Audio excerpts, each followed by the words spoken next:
Manini harvest na kita itlog guys, napod kita yung mga itlog nga makuha sumala sa atong kaingon kagani ng buntag nga may maitlog na kitang nagawas kaniyang sayo. Atong ipanguha man ang itlog nga nagwasak sayo katong nagtapok mo wala na to makuha. Kada adlaw mo kita mag-harvest og itlog guys. Bisag dili na nagkantod kay atong mga manok, pero kada adlaw kita mag-harvest kay nay uban atong manok nga kadua mo itlog so sa kadlaw. Kadua ka bisis mo itlog sila tungod sa atong pagkaon nga gi-feeding kanila. May nakakaragkan din itlog sa atong mga manok.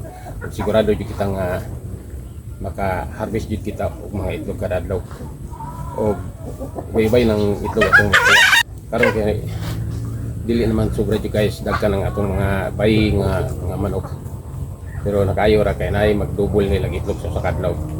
May nakapabor nato siya guys ang pagdubli og itlog sa matag adlaw. Kay maka tigo mo jud kita o maka ubay-ubay jud kita makuha mga steady jud natong nga pagkaon na kay kini medyo atong na obserbahan natong nga pagkaon nga mo nagkahatag og maayo jud sa pagpangitlog kanila. Kini kong nga pagkaon na siya mo man yung pagkaon sa mga poultry o mga white leghorn nga mga manok. Kumukin sila ang nagpapaitlog sa mga white leghorn. Kaya ang mga white leghorn nga manok, wala na sila yung mga lalaki nga mga manok na ipabayin ni ana. Kundi ang pagkaon ray dalas sa pagpaitlog kanila. Mura na siya na guys. Suplayan ra sila mga vitamins food ang mga white leghorn. Kaya naman kanay isagol sa ilang tubig nga pagpainom. Ug sama po sa ato apong tubig ato kung gibutangan og mga vitamins, pero dili ra nato gisige jud kada adlaw.